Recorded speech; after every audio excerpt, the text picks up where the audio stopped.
Hello friends, જય શ્રી કૃષ્ણ. મારું નામ છે હિરલ ડાંગર. સ્વાગત છે મારી યુટ્યુબ ચેનલ કુકિંગ વિથ હિરુમાં. આજે આપણે બનાવશું અમદાવાદના ફેમસ લારી પર મળતા જે આપણે બનાવશું દાલવડા. મગની દાળના દાલવડા આપણે આજે બનાવવાના છીએ, જે એકદમ ક્રિસ્પી અને પોચા ને એકદમ જાળીદાર બનાવવાના છીએ. જો તમે મારી ચેનલ ઉપર નવા હોય તો મારી ચેનલને જરૂરથી સબસ્ક્રાઇબ કરી લેજો ને લાઈક શેર સબસ્ક્રાઇબ કરવાનું જરાથી ના ભૂલતા. અને આ આપણે જે દાલવડા બનાવવાના છે એની જે એક ખાસ ખૂબી છે, જે ખીરું બનાવવાની ખૂબી છે, એની અંદર આપણે ઈનો કે સોડા એક પણ વસ્તુ નથી વાપરવાના. તો ચાલો આપણે બનાવીએ દાલવડા. એના માટે આજે મગની દાળ, પીળી દાળ આવે છે એ લીધેલી છે અને એને મેં 4 થી 5 કલાક પલાળીને રાખેલી છે. ધોઈને સાફ કરીને 4 થી 5 કલાક પલાળીને રાખવાની છે. દાળને તમે આ રીતે હાથથી પ્રેસ કરો તો દાળ આપણી તૂટી જાય, એ રીતે આપણે દાળને પલાળવાની છે. હવે આપણે દાળના અંદરનું જે પાણી છે અલગ કરી લેશું.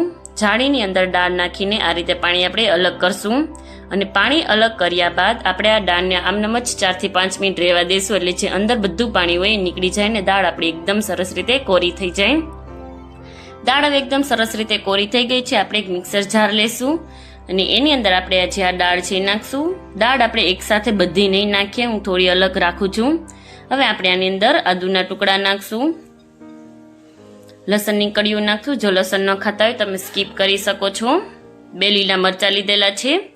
તીખા કે મોડા તમને જે ટેસ્ટ પ્રમાણે પસંદ હોય એ રીતે તમે લઈ શકો છો. મેં અત્યારે તીખા લીલા મરચાં લીધેલા છે. આની અંદર આપણે જે વધેલી દાળ છે એને ફરીથી ક્રશ કરવાના છે. એનો મસાલો પણ અત્યારે જ આપણે આની અંદર નાખી દેશું. હવે આપણે આને ક્રશ કરી લેશું. ક્રશ કરતી વખતે ખાસ ધ્યાન રાખવાનું કે એકદમ આપણે પેસ્ટ, સ્મૂથ પેસ્ટ નથી બનાવવાની, થોડીક દરદરી રહે એ રીતે પેસ્ટ બનાવવાની છે. હવે આપણે આને એક અલગ બાઉલની અંદર કાઢી લેશું અને બચેલી જે દાળ છે એને પણ આપણે એવી જ રીતે ઓન ઓફ ક્રશ કરી લેશું. દાળ આપણી ક્રશ થઈ ગઈ છે અને હવે આપણે આની અંદર મરીનો પાવડર એડ કરશું. અધકચરા મરી વાટેલા લીધેલા છે. સ્વાદ અનુસાર મીઠું એડ કરશું. ચપટીક હળદર એડ કરશું. હિંગ અડધી ચમચી. અને હવે આપણે વિસ્કરની મદદથી આને આપણે ફેટી લેવાનું છે. આની અંદર આપણે ઈનો કે સોડા કે એવું કાંઈ નથી નાખવાના. આની જે બેટર બનાવવાની ખૂબી છે એ જ છે અને સરસ રીતે એકદમ ફેટવાનું છે 4 થી 5 મિનિટ. તમે જોઈ શકો છો કે બેટર આપણું એકદમ સરસ રીતે ફેટાઈ ગયું છે. સરસ રીતે બેટરનો કલર પણ એકદમ સરસ રીતે ચેન્જ થઈ ગયો છે. તમારે મીઠું ચેક કરી લેવાનું. મારે થોડું ઓછું હતું એટલે મેં ઉપરથી મીઠું એડ કરું છું. લીલા મરચાં એડ કરશું, કોથમીર એડ કરશું અને સરસ રીતે મિક્સ કરી દેશું. તમે જોઈ શકો છો કે બેટર આપણું કેવું એકદમ સરસ રીતે થઈ ગયું છે. આની અંદર જરા પણ ઈનો કે સોડા નાખવાની જરૂર નથી. બેટર આપણું એકદમ સરસ રીતે બનીને તૈયાર થઈ ગયું છે. હવે આપણે તેલ ગરમ કરવા મૂકી દેશું.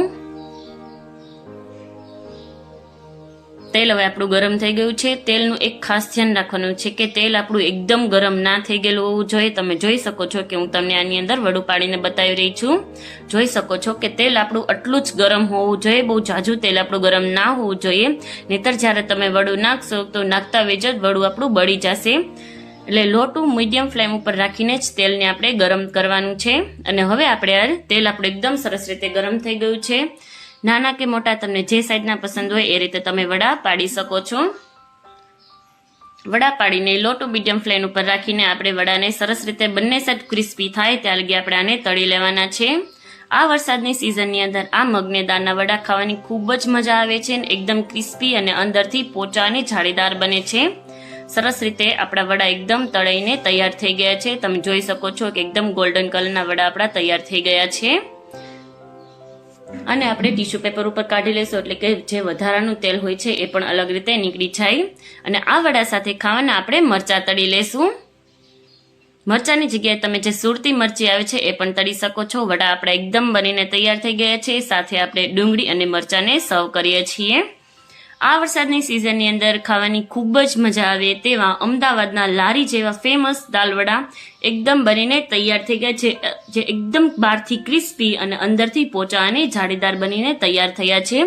તમે જોઈ શકો છો કે બહાર જરા પણ તેલ નથી રહ્યું અને એકદમ સરસ રીતે બંને તૈયાર થયા છે અને અંદરથી એકદમ જાળીદાર છે. તૈયાર થઈ ગયા છે આપણા અમદાવાદના ફેમસ લાડી જેવા દાળવડા. જો તમને મારો વિડીયો પસંદ આવતો હોય તો મારી ચેનલને લાઈક કરજો, શેર કરજો, સબસ્ક્રાઇબ કરજો અને બેલ આઇકન દબાવવાનું ના ભૂલતા કે જેથી કરીને નવી નોટિફિકેશન તમને મળતી રહે. Bye bye friends, thank you friends. મળીએ આપણે એક નવા વિડીયો સાથે.